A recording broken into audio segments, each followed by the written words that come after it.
The storm came fast. The sky above the alien jungle turned black. Lightning danced across the clouds, and strong winds shook the tall blue trees. Ethan ran as fast as he could. His boots hit the muddy ground with heavy steps. Acid rain began to fall, burning small holes in his jacket. He covered his head and looked around. He needed shelter. Now up ahead, he saw a rocky hill. In its side, hidden behind thick vines, was a cave. It looked deep and dark, but dry. Without thinking, he ran to it, pushed through the vines, and stepped inside. The cave was silent, cold. His footsteps echoed as he walked a little deeper. Outside, the storm screamed. Inside, it was quiet. He turned on a small light from his suit. The beam hit the cave wall's gray stone, damp patches and small cracks. It didn't look dangerous, but something felt wrong. He shook his head. Just nerves, he whispered. Nothing's here. Ethan found a flat rock and sat down. He took off his gloves, breathed slowly, and drank water from his flask. He could hear the rain crashing outside. He was safe for now, but as his body rested, his mind became alert. Again, there was a smell. Faint, but real. Burnt? Meat? He looked around. The cave stretched back into the mountain. His light didn't reach the end. It felt like the darkness was watching him. He stood up, slowly. "Hello?" he said. His voice bounced off the walls. No answer. He turned the light toward the far wall. That's when he saw them claw marks. Long, deep, scratched into the stone. His heart began to beat faster. Maybe this cave wasn't empty. Maybe something else had used it before. Maybe. It still did. Hours passed.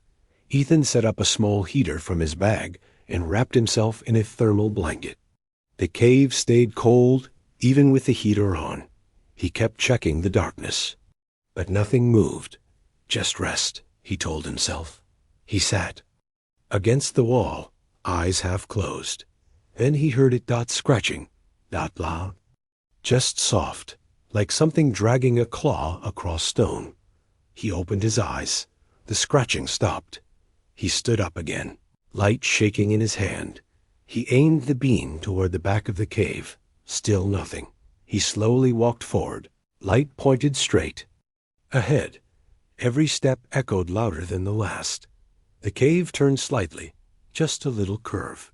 He stepped around it. There, on the ground, he saw something. Bones. Burnt bones. Old, human. He stepped back, heart racing. His breathing quickened. That's when the whisper came. Low, cold, from the shadows. My first fresh meal in 100 years. Ethan froze. His mouth opened, but no sound came out. He reached for his blaster, but his fingers were shaking. Slow shape moved in the dark. A glimmer of something wet. Something with teeth. He stepped back, but his boot hit a rock. He slipped and fell hard on the ground. The voice came again closer. You smell different from the last one. Warmer. He turned his light, but it flickered. The shape was getting nearer. 2 eyes opened in the dark. Not glowing, but reflecting his fear. Then he saw it. The creature's outline. Thin, tall, bones stretching under its skin. Its mouth opened wide, and he heard the sound of hunger. Not a roar. A sigh, like it had waited so long.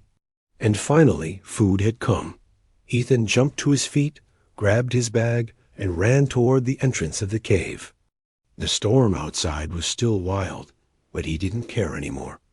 Anything was better than what lived inside this cave. As he reached the vines, he heard the voice one last time, closer than ever. Don't leave yet. I can make it quick. But Ethan didn't stop. He jumped out into the storm, into the rain, into the wind, into the burning sky. Because whatever was in that cave wasn't just hungry.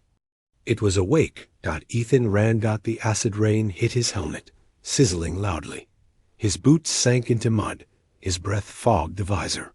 Behind him, the cave entrance stood still, but he knew it was in there, watching, waiting. He ran until he couldn't feel his legs. Then, finally, he collapsed under a fallen tree, gasping. After some time, the storm began to fade. The sky turned from black to gray. The wind slowed. But the fear inside him didn't. He checked his wrist scanner, no signal. The radio crackled, but there was only static. He tried to speak, "Ethan, Scout Unit 09. Requesting pickup. Please respond." Nothing. He looked toward the cave again. He should have kept running, but something inside him whispered otherwise. Why did the creature speak English? Why was it so human in its words? And those bones burnt. Human bones. That wasn't just an animal. It had memory. It had speech. It had purpose. Ethan returned to the cave, carefully. This time, he kept his weapon ready and light on full brightness. He stayed near the entrance, scanning every step. The silence was heavier now, like the darkness was holding its breath. Walked slowly to the spot where he saw the bones. But they were gone. Instead, he found something else. Something half buried under dust. A beacon. Old, rusted, but clearly human-made. It had Earth Federation markings, over 200 years old. He knelt down and brushed it clean. A blinking red light was still on. Somehow, it still had power. He pressed a button. A voice played, scratchy and broken. "This is Captain Mira Reynolds, last survivor of Research Outpost 17B. The cave is alive. Do not enter. It feeds on memory. Please, earn it all. The message ended. Ethan stared at the recorder, heart pounding. This wasn't just a random cave. It had history. Suddenly, something moved in the corner of his vision. He turned fast. Nothing. Just shadows. But when he turned back to the beacon, it was gone. Something had taken it. While he blinked. Then he heard it again. That whisper, only this time closer. "You came back, just like the others." Ethan stepped back. "What are you?" The voice didn't answer. Instead, the walls of the cave shifted, just a little, like they were breathing. Then came another voice, a different one, a woman's voice, soft, broken. "Don't let it inside your mind. It's not a beast, it's something worse." Ethan spun around. Who said that? No one. Just the cave, just the dark. But the fear was deeper now. Not just fear of being eaten, fear of forgetting. He ran out again, but this time, not out of panic. Out of purpose. He needed to know what this place was, why it knew human speech, why it kept playing with him like a predator with time to kill, and why someone left a message, warning not to remember it. Hours later, as night fell, he set up a camp outside the cave, high on a ridge. He reviewed his scanner logs from earlier. The results made his skin crawl. There had been a pulse, a psychic echo. The same moment he heard the voice say, "My first fresh meal." The cave wasn't just a shelter. It was something alive. And tomorrow, he'd go back in, not to hide, but to fight. Or at least, to learn the truth. Because if Earth ever sent more people here, they'd never come back out. Ethan stood just outside the cave. The wind had died. The storm was gone. But something much worse still waited inside. This time, he came prepared. He wore a neural filter, something meant to block psychic interference. It wasn't meant for full protection, but it might give him time. He stepped into the cave again. Each footstep echoed like a whisper. He aimed his light at the wall and paused. It moved. Not much, just a twitch like skin under muscle. Like the scene? Cave was breathing. He stepped closer and touched the wall with his glove. It was warm, not like sun heat, like body heat. He stepped back quickly. "This isn't stone," he muttered. "This is flesh." As he walked deeper, he noticed strange markings. Not scratches this time. Words. Old English, carved by hand. It remembers. Another read. Don't dream inside it. He moved forward, eyes scanning. A small room opened up inside man-made walls, half melted into the cave's tissue. Entered carefully. Old bunks, broken crates. A rusted Federation flag on the wall. This was once a research base. Suddenly, the floor shifted. He dropped to his knees as the light flickered. The cave's surface pulsed under him. He gritted his teeth. His thoughts began to spin. The whispers returned. "Let go. You're tired. You've been here before." Ethan screamed and stabbed a shock needle into his leg standard. Training for mental override. The voices stopped. He ran back to the entrance. As he escaped, one final whisper followed. "You touched me now, Ethan. You're already mine." Part 4. It ate their minds, but one memory fought back, approximately 800. Words. Ethan collapsed by his campfire, sweat pouring down his face. The cave wasn't just alive, it was intelligent. Worse, it was ancient. He activated the broken data core he had found. Earlier. A projection lit up. A woman's face. Pale, tired. She looked into the recorder. Captain Mira Reynolds. Last log. We misjudged the cave. It's not natural. It's a mind-eater. It copies what it kills. It doesn't want your body. It wants your soul, your memories, your voice. When you hear someone familiar, it's lying. The screen flickered.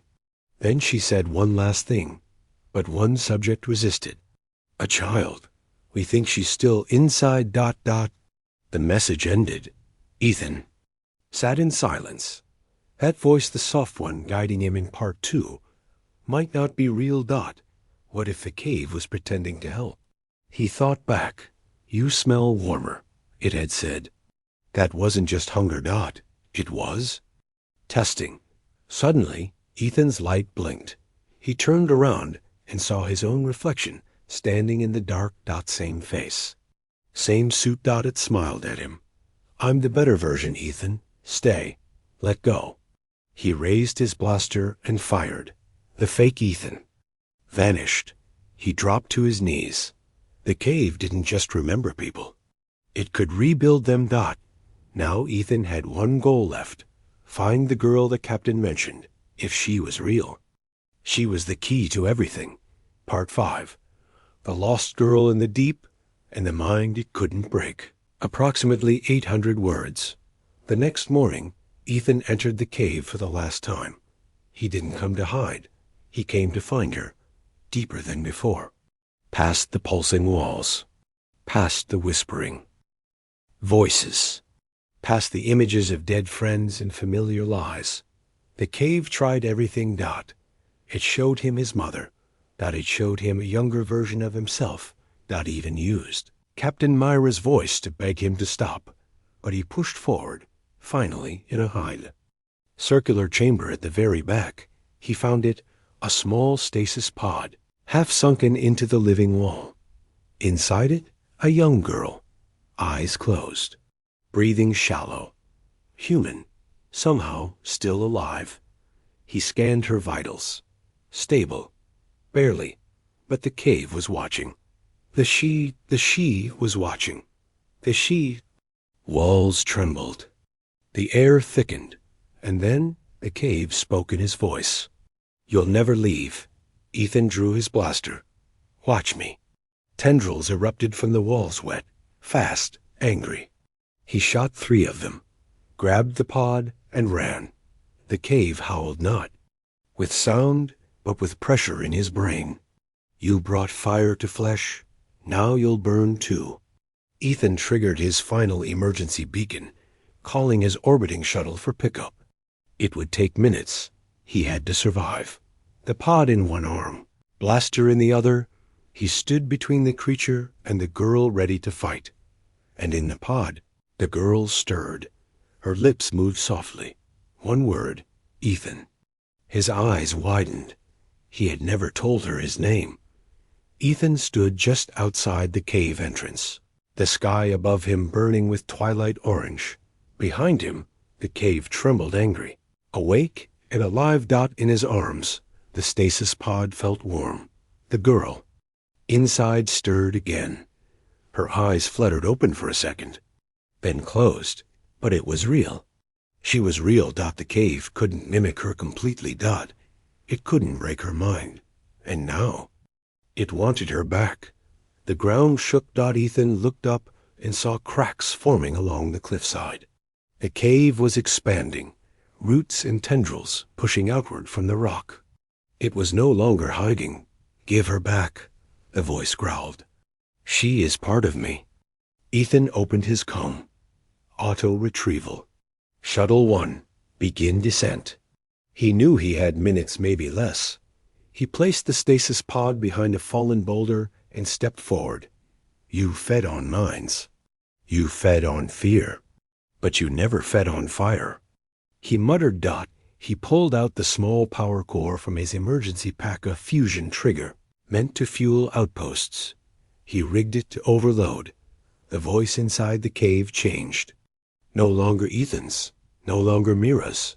It became hundreds of voices, speaking over each other, crying, laughing, begging, screaming. You can't destroy me. You are inside me now. This is your final memory. Ethan turned one last time to the pod. The girl opened her eyes fully now. She looked at him, calm. Her lips moved. Don't forget. He stepped back toward the cave and tossed the core inside. The ground split. Energy pulsed through the cave. Walls, the living flesh inside, began to twist and shriek. The voices screamed, not in pain, but in panic. The cave was afraid, because fire was something it couldn't consume. The shuttle dropped from the sky, hovering close.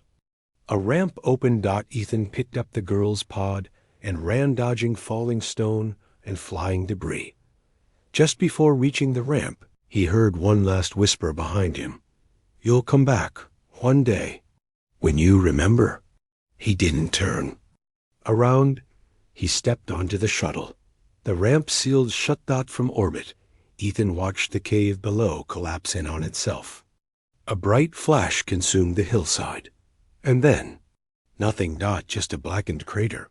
Silent. Empty. Finally dead. Later, in the medbay, the girl sat up. She looked around quietly. Ethan sat beside her. Do you remember anything? He asked softly. She shook her head. Just darkness. And your voice. Ethan nodded. That's enough. But as he turned away, she reached for his hand and whispered, It's still inside you, isn't it? He froze. A cold wind passed through the quiet ship. Somewhere deep in his mind, a familiar voice echoed, You touched me, Ethan. You'll never forget. He looked out the window at the stars. The cave was gone, but its memory was not. The end.